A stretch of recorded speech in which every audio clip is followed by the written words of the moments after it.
Les Jeux Olympiques et Paralympiques auront lieu cet été à Paris. Jusqu'à là, je crois que je ne vous apprends rien. Depuis l'annonce des JO en 2016, l'ensemble des préparatifs s'est hâté, surtout ces derniers temps, avec le village olympique en construction, et dernièrement, ce sont les médailles qui ont été dévoilées au grand public. Nous, on a voulu s'intéresser à elles. Elles sont assez spectaculaires, vous allez le voir.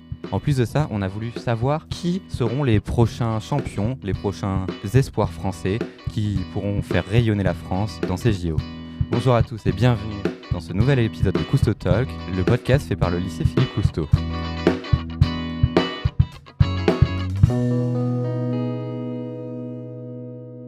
Aujourd'hui, je suis avec Eki. Bonjour Eki. Bonjour. Tu vas nous parler aujourd'hui des médailles, mais en plus de ça, des meilleurs espoirs français. Exactement. Mais alors, quelles sont donc les particularités de ces médailles ? Alors, il faut savoir que ces médailles, elles auront quelques particularités, certaines plus subtiles que d'autres. Par exemple, la première, certainement la plus importante et la plus originale, c'est qu'elles seront faites de la Tour Eiffel. Alors, désolé pour les athlètes, elles ne sont pas faites intégralement de la Tour Eiffel, mais seulement d'un petit bout.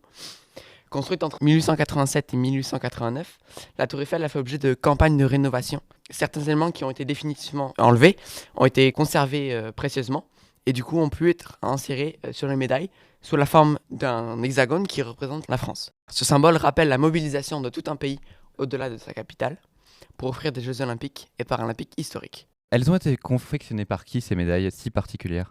Alors, Paris 2024 s'est associé avec la Maison Chaumet, qui est l'une des plus anciennes joailleries de France, qui appartient au groupe LVMH, le grand groupe de luxe français, et le partenaire créatif des JO 2024.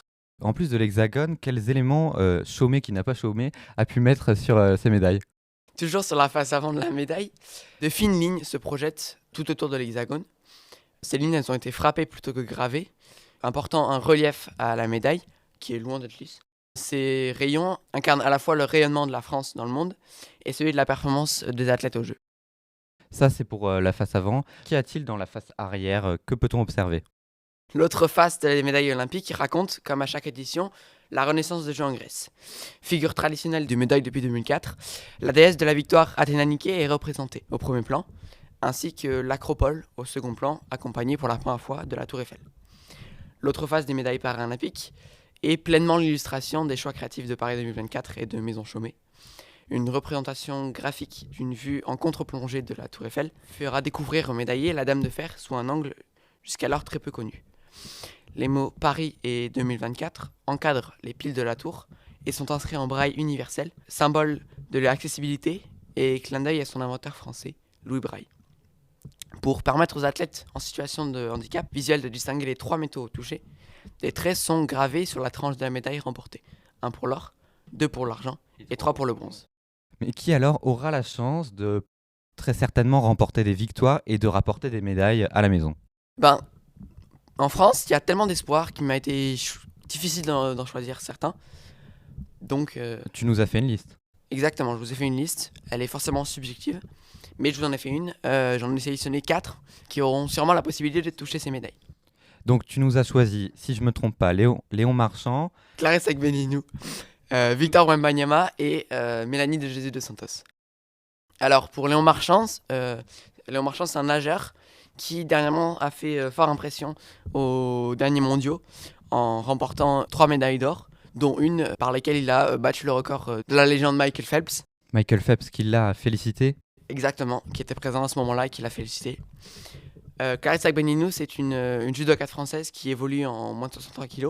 C'est elle qui possède le plus beau palmarès de judo féminin, français et international, parce qu'elle a remporté une médaille d'argent aux Jeux de Rio en 2016 et une médaille d'or par équipe en 2020, en individuel et par équipe au JO de Tokyo. Donc c'est sûr qu'on la connaît tous. Oui, on l'a tous déjà. Elle va beaucoup briller dans ça, ces exactement. prochains JO.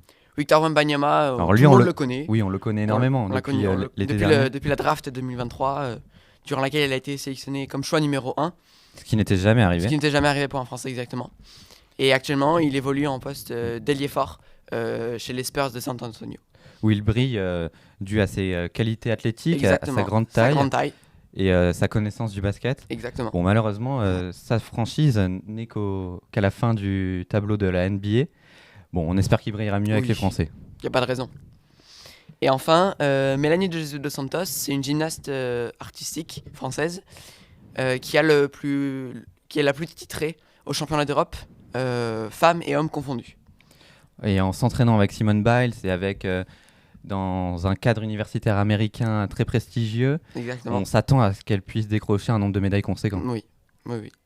Eh bien, on espère que vous serez tous derrière Nos Français cet été. Nous, on le sera évidemment. Merci à vous de nous avoir écoutés pour cet épisode de Cousteau Talk. On vous invite à venir nous suivre sur Instagram. Nous écouter sur toutes les plateformes. Oui, nous écouter sur toutes les plateformes. On est disponible partout. Vous pouvez nous trouver partout. C'était Romain et Eki. Et à très bientôt pour un nouvel épisode. Merci à vous.